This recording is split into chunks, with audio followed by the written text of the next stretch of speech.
नमस्कार, आपके साथ मैं हूं सुमेरा खान। साल भर सदी की सबसे बड़ी त्रासदी से लड़ते हुए दुनिया ने नए साल का इस्तकबाल किया, लेकिन शुरुआत में ही दुनिया के सबसे ताकतवर मुल्क में बड़ा अपशकुन हो चुका है।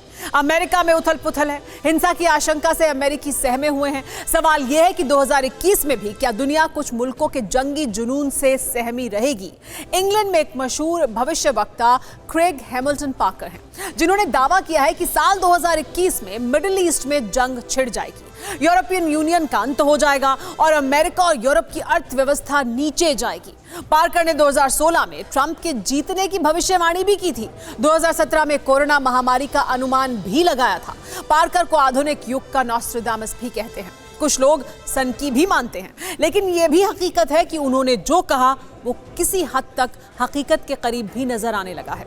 सवाल यह है कि क्या महायुद्ध का खतरा बाकी है? ये स्पेशल रिपोर्ट देखिए।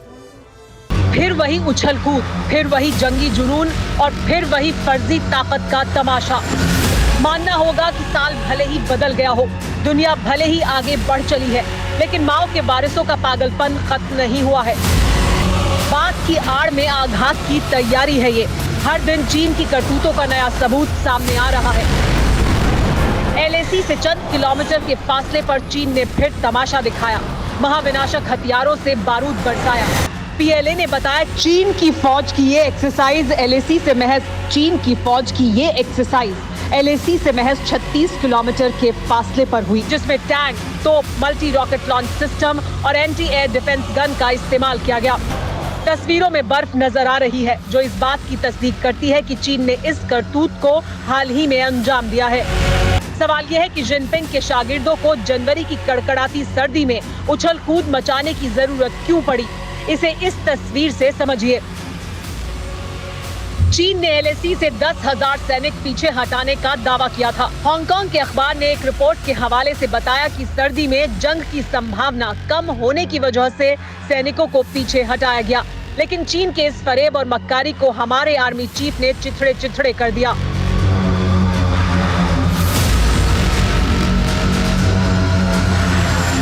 फर्स्ट मूवर एडवांटेज होता है।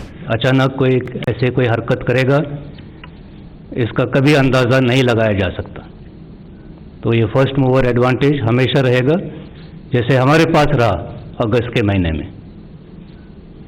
हालांकि हम eyeball to eyeball contact में थे, तब भी चीन को नहीं पता चला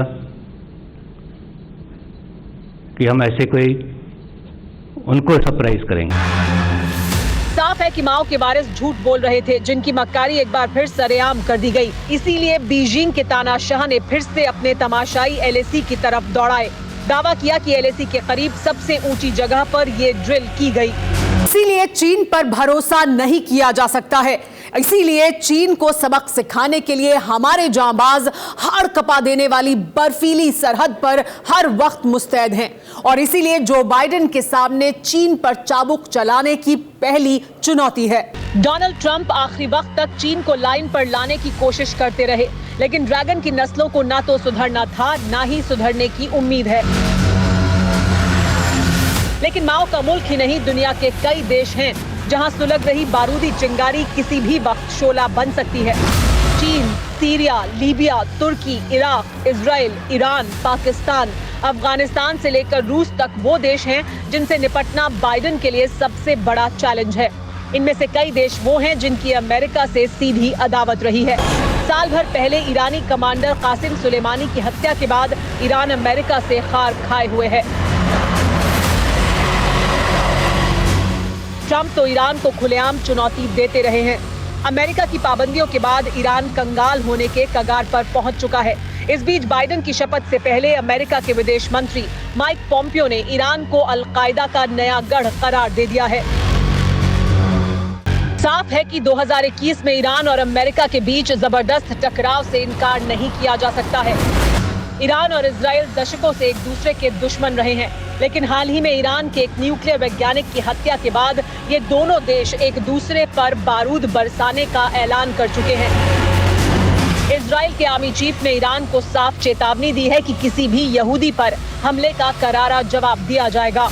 व्हाइट हाउस से ट्रंप की विदाई के बाद अमेरिका और रूस में सुपर पावर की सीट के लिए ताकत दिखाने का कंपटीशन शुरू हो सकता है। पुतिन ने अमेरिका से दुनिया के सबसे ताकतवर मुल्क की गद्दी छीनने की पूरी तैयारी कर ली है। रूस ने 2021 में 200 से ज्यादा मिसाइलों का टेस्ट करने का ऐलान किया है। रूस की RS-28 सरमत इंटरकॉन्टिनेंटल बैलिस्टिक मिसाइल है, जो किसी भी एयर डिफेंस सिस्टम को तबाह कर सकती है। रूस की ये मिसाइल 10,000 से लेकर 18,000 किलोमीटर तक मार कर सकती है। रूस की इस महाविनाशक मिसाइल को लेकर नाटो देशों में दहशत का माहौल है, जिसकी एक 50 साल की शुरुआत में ही अमेरिका में हुआ अपशकुन है। बाइडेन की शपथ से पहले उत्पात की आशंका जताई जा रही है। ऐसे में दशकों से अमेरिका से दुश्मनी निभा रहे देशों को मौका नजर आ रहा है।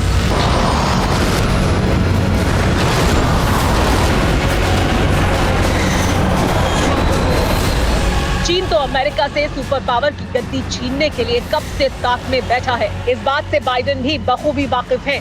इसीलिए चीन हो या रूस, अमेरिका किसी को शायद ही सिर उठाने दे। लेकिन इतना जरूर है कि चंद देशों में जंग के पूरे आसार हैं।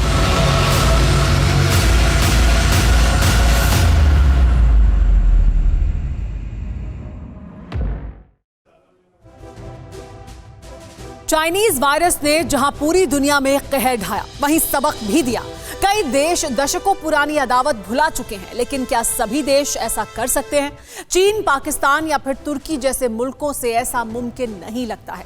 बदकिस्मती से इनमें से 2 हमारे पड़ोसी हैं, इसीलिए हमारी तैयारी भी पूरी है। चीन से अगर जंग के हालात बनते हैं तो ऐसे में पाकिस्तान का पाप भी सामने आना तय है। इसीलिए चीन पर चाबुक चलाने के साथ ही पाकिस्तान को भी काबू में रखने की कवायद तेज हो गई है। इंडियन एयरफोर्स के लिए 83 तेजस फाइटर जेट खरीदने की मंजूरी दे दी गई है। हिंदुस्तान के स्वदेशी सुपर योद्धा की ताकत के हर पहलू से रूबरू कराती ये रिपोर्ट देखिए। ये आत्मनिर्भर भारत का आत्मसम्मान है, हर हिंदुस्तानी का अभिमान है। भारत में बना भारत का रक्षक, नाम है तेजस।